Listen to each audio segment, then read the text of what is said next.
LD clerk 2024 പുതിയ പരീക്ഷ ഉണ്ടാകുമോ ഇല്ലേ എന്നുള്ള കാര്യത്തിൽ പലർക്കും ഇപ്പോഴും സംശയമാണ്. കാര്യം 2024 LDC എന്ന് പറഞ്ഞ പേരിൽ പല സ്ഥാപനങ്ങളും ഓൾറെഡി ക്ലാസ്സുകളും കാര്യങ്ങളൊക്കെ സ്റ്റാർട്ട് ചെയ്തിട്ടുണ്ടായിരുന്നു. അപ്പോൾ ജോയിൻ ചെയ്തവർക്ക് അതൊരു നഷ്ടമായി തീരുമോ എന്നുള്ള കാര്യത്തിലൊക്കെ ഒരുപാട് സംശയം ഉണ്ടായിരുന്നു. അതങ്ങനെ ഒരുപാട് പേര് ചോദിച്ചിട്ടുണ്ടായിരുന്നു. അപ്പോൾ എന്തായാലും അതിൻ്റെ ഒരു സംശയം മാറത്തക്ക രീതിയിലാണ് ആദ്യത്തെ വാർത്ത നമുക്ക് കാണാനായിട്ട് കഴിയുന്നത്. ഇത് നമ്മുടെ തൊഴിൽ വാർത്തയ്ക്കകത്ത് കൊടുത്തിട്ടുള്ള ഒരു പ്രധാനപ്പെട്ട വാർത്തയാണ്. LD ക്ലർക്കിന്റെ പരീക്ഷ ഇക്കൊല്ലം വിജ്ഞാപനം വരുമോ എന്നാണ് ചോദിച്ചിട്ടുള്ളത്. അപ്പോൾ ഇതിന്റെ മറുപടിയും വളരെ വ്യക്തമായിട്ട് തന്നെ ഇതിനകത്ത് കൊടുത്തിട്ടുണ്ട്. അപ്പോൾ ഇന്ന് തൊഴിൽ വീതിക്കകത്തും തൊഴിൽ വാർത്തയ്ക്കകത്തും നമുക്ക് ഒരുപാട് വാർത്തകൾ കാണാനായിട്ട് കഴിയും. അതുകൊണ്ട് തന്നെ ഈ വീഡിയോ എന്ന് പറയുന്നത് തൊഴിൽ വാർത്തയ്ക്കകത്ത് പറഞ്ഞിട്ടുള്ള പ്രധാനപ്പെട്ട കാര്യങ്ങളും അടുത്തൊരു വീഡിയോ നമ്മുടെ തൊഴിൽ വീതിക്കകത്ത് പറഞ്ഞിട്ടുള്ള കാര്യങ്ങളും ഉൾപ്പെടുത്തിക്കൊണ്ടായിരിക്കും ഇന്നത്തെ വീഡിയോസ് വരാനായിട്ട് പോകുന്നത്. ഓക്കെ, അപ്പോൾ ആദ്യത്തെ വാർത്തയിലേക്ക് തന്നെ കടക്കാം. LD ക്ലർക്കിന്റെ വിവിധ തരത്തിലുള്ള അല്ലെങ്കിൽ വേരിയസ് ഡിപ്പാർട്ട്മെന്റുകളിലേക്കുള്ള പരീക്ഷ ഇക്കൊല്ലം വിജ്ഞാപനം വരുമോ എന്നാണ് ചോദിച്ചിട്ടുള്ളത്. അപ്പോൾ ലാസ്റ്റ് വിജ്ഞാപനം വന്നിട്ടുള്ളത് 2019 ഇതിനകത്ത് പറയുന്നുണ്ട്. അപ്പോൾ നമുക്ക് നോക്കാം. ജനറൽ കാറ്റഗറിയിൽ പെടുന്ന ഉദ്യോഗാർത്ഥിയാണ്. ഈ വർഷം വയസ്സ് 36 എന്നൊക്കെ പറയുന്നുണ്ട്. അതുപോലെ തന്നെ LDCയുടെ അവസാന വിജ്ഞാപനം വന്നത് കോവിഡ് കാരണം 2019 പരീക്ഷ നീണ്ടുപോയി. ഇക്കൊല്ലം പുതിയ വിജ്ഞാപനം വരാൻ സാധ്യതയുണ്ടോ എന്നാണ് ഈ ഒരു വിദ്യാർത്ഥി ചോദിച്ചിട്ടുള്ളത്. അപ്പോൾ ഇതിന്റെ ഒരു മറുപടിയായിട്ട് നമ്മുടെ തൊഴിൽ വാർത്തയ്ക്കകത്ത് കൊടുത്തിട്ടുള്ള ഇക്കാര്യമാണ്. വിവിധ വകുപ്പുകളിലേക്കുള്ള LD ക്ലർക്ക് നിലവിലെ റാങ്ക് ലിസ്റ്റുള്ള വിജ്ഞാപനം എന്ന് പറയുന്നത് 15/11/2019 തീയതിയിലാണ് വന്നത്. ഈ വർഷം അവസാനമാകുമ്പോഴേക്കും ഈ തസ്തികയിലേക്ക് വീണ്ടും വിജ്ഞാപനം വരാനുള്ള സാധ്യത ഉണ്ടെന്നാണ് പറയുന്നത്. അപ്പോൾ എന്തായാലും നമുക്ക് ആ ഒരു സംശയത്തിന് കുറച്ചും കൂടി ഒരു ക്ലാരിഫിക്കേഷൻ നമുക്ക് കിട്ടുന്നുണ്ട്. LD ക്ലർക്കിന്റെ പരീക്ഷ ഈ വർഷം അവസാനത്തോടു കൂടി തന്നെ എന്ത് ചെയ്യാം, അതിന്റെ നോട്ടിഫിക്കേഷൻ വരാനുള്ള സാധ്യതകൾ കൂടുകയാണ്. 2024 എന്തായാലും LD ക്ലർക്കിന്റെ പരീക്ഷ ഉണ്ടാവും എന്ന് തന്നെ നമുക്ക് പ്രതീക്ഷിക്കാം കേട്ടോ. അപ്പോൾ കഴിഞ്ഞ ഏറ്റവും അവസാനം വന്നിട്ടുണ്ടായിരുന്ന വിജ്ഞാപനം 2019 തന്നെയാണ്. അതുകൊണ്ട് തന്നെ ആവശ്യത്തിൽ കൂടുതൽ വേക്കൻസീസ് ഉൾപ്പെടുത്തിക്കൊണ്ടായിരിക്കും 2024 LD ക്ലർക്ക് പരീക്ഷ നടത്താനായിട്ട് പോകുന്നത്. അപ്പോൾ നിങ്ങൾക്ക് മാക്സിമം നല്ല രീതിയിൽ തന്നെ പഠിക്കുക. നിങ്ങൾക്ക് ആവശ്യമായിട്ടുള്ള ക്ലാസ്സും അതുപോലുള്ള ബാക്കി എല്ലാ സപ്പോർട്ടും നമ്മുടെ ചാനൽ മുഖാന്തരം നിങ്ങൾക്ക് ലഭിക്കുന്നതാണ്. അപ്പോൾ ഇതൊക്കെ നിങ്ങൾക്ക് ലഭിക്കുന്നതിനായിട്ട് നിങ്ങൾ എന്ത് ചെയ്യുക, ആകെ ചെയ്യേണ്ട ഒരു കാര്യം നമ്മുടെ ചാനലൊന്ന് സബ്സ്ക്രൈബ് ചെയ്യുക, നമ്മുടെ ടെലഗ്രാം ചാനലിലേക്ക് ഒന്ന് ജോയിൻ ചെയ്യുക എന്നുള്ളത് മാത്രമാണ് കേട്ടോ. അപ്പോൾ ടെലഗ്രാം ചാനലിലേക്ക് ജോയിൻ ചെയ്യാനുള്ള ലിങ്ക് ഞാൻ ഡിസ്ക്രിപ്ഷൻ ബോക്സിൽ കൊടുക്കുന്നുണ്ട്. ആ ലിങ്ക് മുഖാന്തരം നിങ്ങൾക്ക് എന്ത് ചെയ്യാം, ടെലഗ്രാം ചാനലിലേക്ക് കൂടി ജോയിൻ ചെയ്യാം. ഓക്കെ, അടുത്ത് നമുക്ക് നോക്കേണ്ട വാർത്ത എന്ന് പറയുന്നത് സഹകരണ പരീക്ഷകളിൽ സമഗ്ര പരിഷ്കാരത്തിന് നിർദ്ദേശം. പരമാവധി 5 സംഘത്തിലേക്ക് മാത്രമേ നമുക്ക് അപേക്ഷിക്കാനായിട്ട് കഴിയത്തുള്ളൂ. പരീക്ഷ 100 മാർക്കിനാണെന്നും പറയുന്നുണ്ട്. എന്താണ് ഈ ഒരു വാർത്തയ്ക്കകത്ത് പറയുന്നത് എന്ന് നമുക്കൊന്ന് ശ്രദ്ധിക്കേണ്ടത് വളരെ അത്യാവശ്യമായിട്ടൊരു കാര്യമാണ്. കാര്യം ഇതിനകത്ത് പറയുന്നൊരു പോയിന്റ് നിങ്ങൾ ശ്രദ്ധിക്കേണ്ടത് 5 പരീക്ഷകളിലേക്ക് മാത്രം നമുക്ക് അപ്ലൈ ചെയ്യാനായിട്ട് കഴിയും എന്നുള്ളതാണ് ഇതിനകത്ത് പറയുന്ന ഒരു പ്രധാനപ്പെട്ട കാര്യം. എന്താണ് ഈ പറയുന്ന 5 പരീക്ഷകളിലേക്ക് മാത്രം അപ്ലൈ ചെയ്യാൻ പറ്റുന്നത് സഹകരണ പരീക്ഷകളിൽ? നമുക്ക് നോക്കാം ഈ വാർത്തയ്ക്കകത്ത് പറയുന്ന പോയിന്റ് എന്തൊക്കെയാണ് എന്ന് നമുക്ക് നോക്കാം.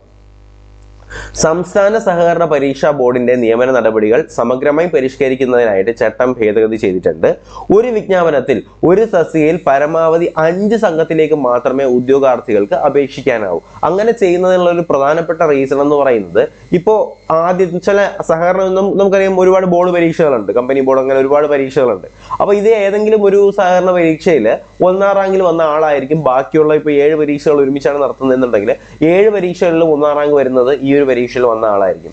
അപ്പോൾ ആ ഒരു രീതിയിൽ മൂല്യനിർണ്ണയത്തിൽ ഒരു പ്രശ്നം വരാ അല്ലെങ്കിൽ ഒരു ഒരു കൺഫ്യൂഷൻ ഒഴിവാക്കുന്നതിനും പ്രശ്നങ്ങൾ പരിഹരിക്കുന്നതിനും വേണ്ടിയിട്ട് ചെയ്ത ഒരു നല്ലൊരു പരിപാടിയാണ് ഈ 5 സംഘത്തിലേക്ക് അപേക്ഷിക്കാമെന്ന് പറയുന്നത്. കുറവൊന്നും അല്ലല്ലോ, നമുക്ക് 5 തസ്തികയിലേക്ക് ഇപ്പോൾ അപേക്ഷിക്കാൻ കഴിയത്തില്ലേ?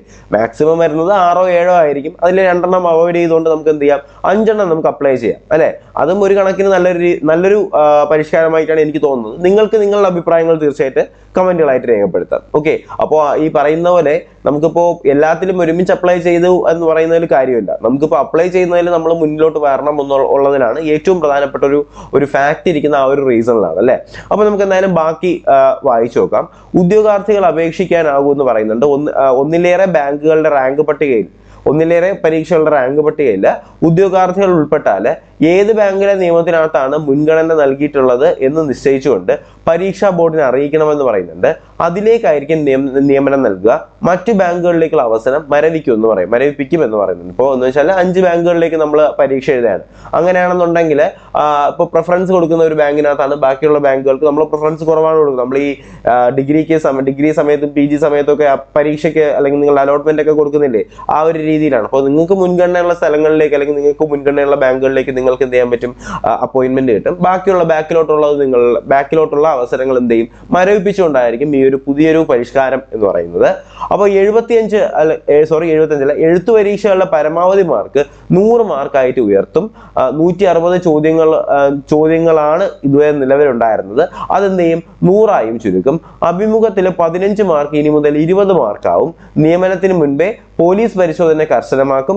ഭേദഗതിക്കുള്ള കരട് നിർദ്ദേശങ്ങൾ ഗസറ്റ് വിജ്ഞാപനമായിട്ട് പ്രസിദ്ധീകരിച്ചു എന്ന് പറയുന്നുണ്ട്. എന്തായാലും വളരെ നല്ലൊരു കാര്യം തന്നെയാണ് ഇതൊക്കെ.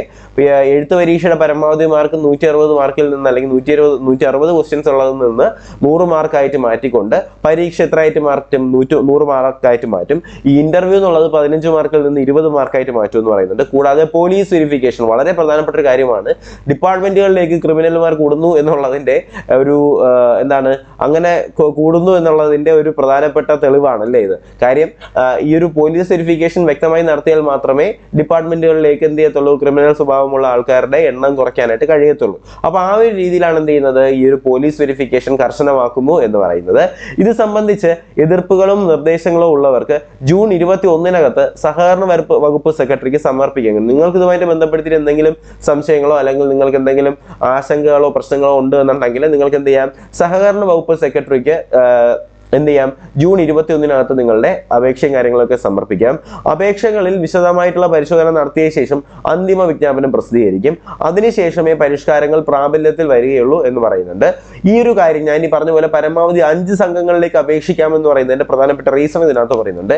ഒരേ ഉദ്യോഗാർത്ഥി വിവിധ സംഘങ്ങളിലേക്ക് അപേക്ഷിക്കുകയും അവയുടെ എല്ലാം റാങ്ക് പട്ടികകളിൽ ഉൾപ്പെടുകയും ചെയ്യുന്നത് നിയമനം നടത്തുന്നതിന് തടസ്സം സൃഷ്ടിക്കുന്നതായിട്ട് പരാതി ഉണ്ടായിരിക്കുന്ന ഈ ഒരു സാഹചര്യത്തിലാണ് ഇത് പരിഹരിക്കുന്നതിന് വേണ്ടിയിട്ടുള്ള നിർദ്ദേശങ്ങൾ തയ്യാറാക്കിക്കൊണ്ടാണ് ഈ ഒരു പുതിയൊരു കാര്യം എന്ത് ചെയ്യുന്നത്, നമ്മുടെ സഹകരണ വകുപ്പുകളിലേക്കുള്ള പരീക്ഷകളിൽ പുതിയൊരു പരിഷ്കാരം ഇതിനകത്ത് കൊണ്ടുവന്നിട്ടുള്ളത്. എന്തായാലും നല്ലൊരു പരിഷ്കരണമായിട്ടാണ് എനിക്ക് തോന്നുന്നത്. അപ്പോൾ നിങ്ങൾക്ക് നിങ്ങളുടെ അഭിപ്രായങ്ങൾ തീർച്ചയായിട്ടും ഇതിനകത്ത് കമന്റുകളായിട്ട് രേഖപ്പെടുത്താം. ഓക്കെ, അപ്പോൾ എന്തായാലും പുതിയ PSC ചെയർമാൻ വലിയ പ്രശ്നമില്ലാത്ത രീതിയിൽ തന്നെയാണ് നമ്മുടെ PSC കൊണ്ടുപോകുന്നത് എന്ന് തന്നെയാണ് എനിക്ക് തോന്നുന്നത്. കാര്യം പുള്ളിക്കാരൻ വന്നതിന് ശേഷം ഒരുപാട് കാര്യങ്ങൾ നമുക്ക് നല്ല രീതിയിൽ ഉദ്യോഗാർത്ഥികൾക്ക് ഫേവറബിൾ ആയിട്ടുള്ള രീതിയിൽ കാര്യങ്ങളൊക്കെ കൊണ്ടുപോകുന്നുണ്ട്. ഇപ്പോൾ പ്രിലിംസ് മാറ്റുന്നതായാലും പ്രിലിംസ് പരീക്ഷ ഒഴിവാക്കിയിട്ടുള്ള മെയിൻസ് പരീക്ഷ ആയാലും CPOയിൽ നടത്തിയിട്ടുണ്ടായിരുന്ന മാറ്റങ്ങളിലായാലും ഇപ്പോൾ പുതിയ CPO അതുപോലെ ബാക്കി കാര്യങ്ങളിലായാലും വ്യക്തമായ രീതിയിൽ തന്നെ പുള്ളിക്കാരൻ കാര്യങ്ങളെല്ലാം കൊണ്ടുപോകുന്നുണ്ട് എന്നാണ് എനിക്ക് മനസ്സിലാക്കാനായിട്ട് കഴിഞ്ഞത്. അപ്പോൾ എന്തായാലും നമുക്ക് അടുത്ത വാർത്തയിലേക്ക് തന്നെ പോകാം. അടുത്ത വാർത്ത എന്ന് പറയുന്നത് സർവകലാശാല അസിസ്റ്റന്റ് അല്ലെങ്കിൽ യൂണിവേഴ്സിറ്റി അസിസ്റ്റന്റ് അതുപോലെ തന്നെ സബ് ഇൻസ്പെക്ടർ പരീക്ഷയിൽ പ്രാഥമിക പരീക്ഷ എഴുതിയത് 3,95,000 ആൾക്കാരാണ്. എന്നാൽ ഈ ഒരു പരീക്ഷ എഴുതാത്തത് ഏകദേശം 1.5 ലക്ഷം ആൾക്കാർ. 1.5 എന്ന് പറയുന്നത് 1.25 കേട്ടോ. 1.25 ലാഖ് ആൾക്കാർ എന്ത് ചെയ്യുന്നില്ല, ഈ ഒരു പരീക്ഷ എഴുതിയിട്ടില്ല എന്നുള്ള കാര്യം കൂടി നിങ്ങളൊന്ന് അറിയിക്കുക.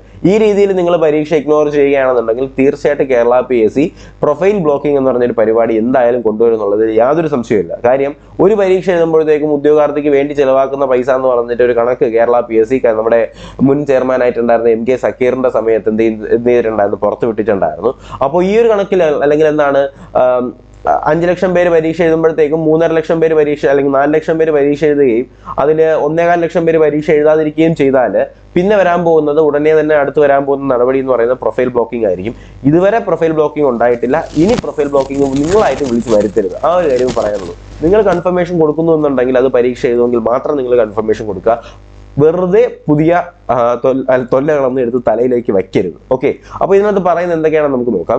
സർവകലാശാല അസിസ്റ്റന്റ്, പോലീസിന്റെ sub inspector, forest development coordinator, field officer തസ്തികയിലേക്കുള്ള പൊതുപരീക്ഷയ്ക്ക് 75.94% പേര് ഹാജരായി. 3 ഘട്ടമായിട്ട് നടത്തിയ പരീക്ഷയിൽ 3,95,180 പേരാണ് പരീക്ഷ എഴുതിയത്. 5,20,405 പേർ പരീക്ഷ എഴുതുമെന്ന് ഉറപ്പ് നൽകിയിരുന്നു. അതിൽ 1,25,225 പേര് പരീക്ഷാ ഹാളിൽ എത്തിയില്ല. ഏപ്രിൽ 29, മെയ് 13, 27 തീയതികളിലായിട്ടാണ് പരീക്ഷ നടത്തിയത്. ആദ്യ 2 ഘട്ടങ്ങളിൽ പരീക്ഷ എഴുതാനാകാത്തവർക്ക് 3-ാം ഘട്ട ഘട്ടങ്ങളിലും അവസരം നൽകിയിട്ടുണ്ടായിരുന്നു. മാർക്ക് സമീകരണത്തിനുള്ള നടപടി ആരംഭിച്ചു കഴിഞ്ഞു. മൂല്യനിർണ്ണയം പൂർത്തിയാക്കി ജൂലൈയിൽ അർഹതാ പട്ടിക പ്രസിദ്ധീകരിക്കണം. ഇപ്പൊ നമുക്കിപ്പോൾ ജൂൺ ആയിട്ടുണ്ട്. അടുത്ത മാസം നമ്മുടെ ഡിഗ്രിയിലെ പ്രിലിംസിന്റെ റിസൾട്ട് ഉണ്ടാവും. ഓഗസ്റ്റിൽ പരീക്ഷ ഉണ്ടാവും അല്ലെ. അപ്പോൾ ഓഗസ്റ്റ് 23-ന് സബ് ഇൻസ്പെക്ടറിനും ഓഗസ്റ്റ് 25-ന് സർവകലാശാല അസിസ്റ്റന്റിനും ഓഗസ്റ്റ് 26-ന് ഫീൽഡ് ഓഫീസറിന്റെയും മെയിൻസ് പരീക്ഷ നിശ്ചയിച്ചിട്ടുണ്ട്. അപ്പോൾ സമയമില്ല, മാർക്ക് ഉണ്ട് എന്നുള്ള ഉറപ്പുള്ളവർ തീർച്ചയായിട്ടും എന്ത് ചെയ്യുക, മെയിൻസിന് വേണ്ടിയിട്ട് ഇപ്പോഴേ തന്നെ പഠിച്ചു തുടങ്ങുക കേട്ടോ. അപ്പോൾ ഇതിനകത്ത് ഓരോ പരീക്ഷയിലും ഫസ്റ്റ് ഫേസിൽ കൺഫർമേഷൻ നൽകിയത് 1,73,000 പേരാണ്. അതിൽ പരീക്ഷ എഴുതിയത് 1,32,000 പേരാണ് കേട്ടോ. ഒരു കണക്ക് ഇതിനകത്ത് കൊടുത്തിട്ടുണ്ട്. സെക്കൻഡ് ഫേസിൽ പരീക്ഷയ്ക്ക് കൺഫർമേഷൻ കൊടുത്തതും 1,73,000 പേരാണ്. അതിന് പരീക്ഷ എഴുതിയത് 1,30,000 പേരാണ്. അപ്പോൾ സെക്കൻഡ് പരീക്ഷയിൽ 2,000 പേര് അടുപ്പിച്ച് കുറവുണ്ട്.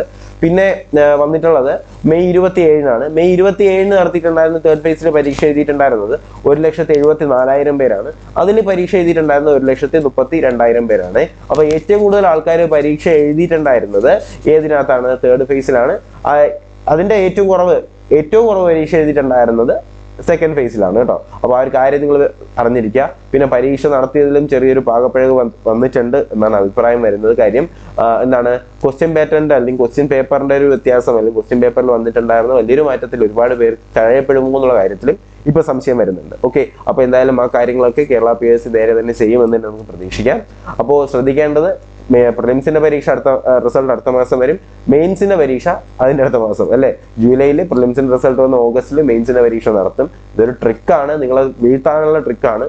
മാർക്കുള്ളവർ പഠിച്ചു തുടങ്ങുന്നതായിരിക്കും എന്തായാലും നല്ലത്. ഓക്കെ, അപ്പൊ നമുക്ക് അടുത്ത ഒരു കാര്യങ്ങളിലേക്ക് കടക്കാം. അടുത്ത പരീക്ഷ എന്ന് പറയുന്നത്, അല്ലെങ്കിൽ അടുത്തൊരു വാർത്ത എന്ന് പറയുന്നത്, കമ്പനി കോർപ്പറേഷൻ അല്ലെങ്കിൽ കമ്പനി കോർപ്പറേഷൻ ബോർഡ് അസിസ്റ്റന്റിന്റെ ഒക്കെ മെയിൻസ് പരീക്ഷ നടത്തിയിട്ടുണ്ടായിരുന്നു. അതിന്റെ പൊതുവിജ്ഞാനം അല്ലെങ്കിൽ എന്താണ് GK കുഴക്കി എന്ന് പറയുന്നുണ്ട്. അതിന്റെ കട്ട് ഓഫ് ഉയർന്നേക്കില്ല എന്നും പറയുന്നുണ്ട്. അപ്പോൾ നമ്മുടെ തൊഴിൽ വാർത്തയുടെ റിപ്പോർട്ട് അനുസരിച്ച് കട്ട് ഓഫ് വരുന്ന മാർക്ക് 48-55 എന്നാണ് പറയുന്നത്. സാമാന്യം ഒരു മാന്യമായ ഒരു കട്ട് ഓഫ് ആണ് എനിക്ക് ഇതിനകത്ത് കാണാനായിട്ട് കഴിയുന്നത്.